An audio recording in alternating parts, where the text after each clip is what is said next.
जय हिंद दोस्तों, मैं मनीष मिश्रा और आज हम देखेंगे जल प्रतिबिंब पर आधारित प्रश्न। अगर फिर से कोई डाउट हो तो आप मुझे दूसरे नंबर पर व्हाट्सअप कर सकते हैं।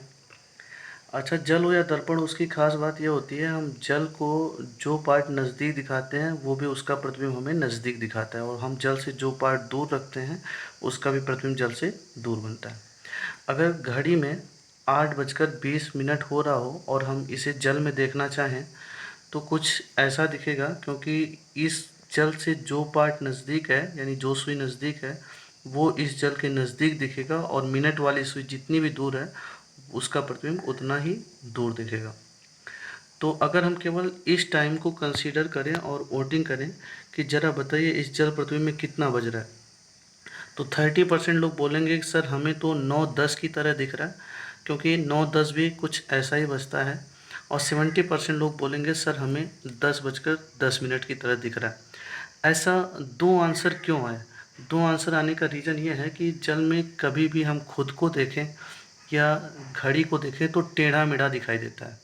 इस वजह से एग्जैक्ट हम आंसर नहीं बता सकते, हम अप्रॉक्स आंसर बता सकते हैं। अब बात ये आती है कि ये जो 8:20 के जल प्रतिबिंब की सबसे ज़्यादा मैचिंग होती है वो 10:10 से होती है, यानी जो हमारा आंसर बनेगा वो बनेगा 10:10। अब बात ये आती है कि 8:20 से हम ये 10:10 कैसे प्राप्त करें।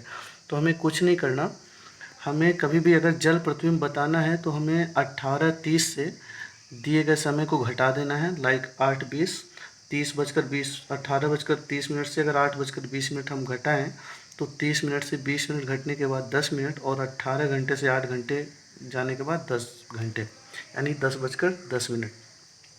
अब आपके दिमाग में आ रहा होगा कि सर अगर ये 10:10 आंसर ना हो तो हमने बताया कि जैसे इसके दो आंसर बनते हैं।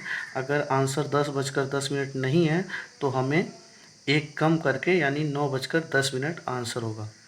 अब कुछ लोगों के दिमाग में ये बात आ रही होगी कि सर अगर दोनों ऑप्शन में हो, तो मैं फिर बताना चाहूँगा कि सबसे पहला वरीयता हम देंगे 18:30 से घटने के बाद जो समय मिलता है। कंक्लूजन ये हुआ कि कभी भी अगर हमें जल प्रतिबिंब समय बताना है तो हमें दिए गए समय को 18:30 से घटा देना है।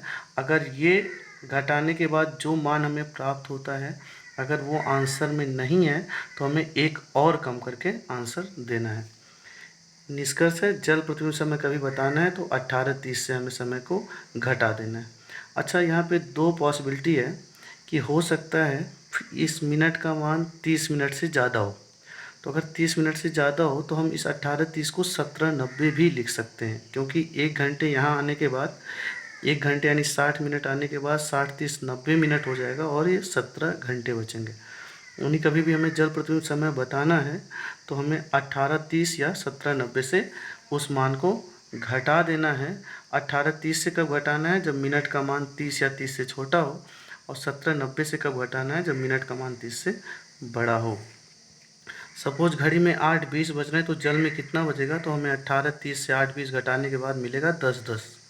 16:10 का मतलब आप समझते हैं 4:10, तो 4:10, 10 मतलब 30 से छोटा, तो हमें 18:30 से घटा के आंसर करना है।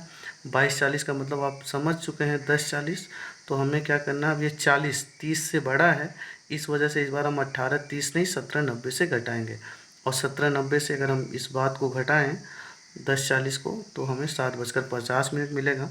20:28 का मतलब होता है 8:28। अब चूँकि 28 30 से छोटा है इस वजह से 18:30 से घटाएंगे। उम्मीद है आपको जल प्रतिबिंब समझ में आया होगा। अगर कोई डाउट हो तो आप मुझे दूसरे नंबर पर व्हाट्सअप कर सकते हैं। धन्यवाद।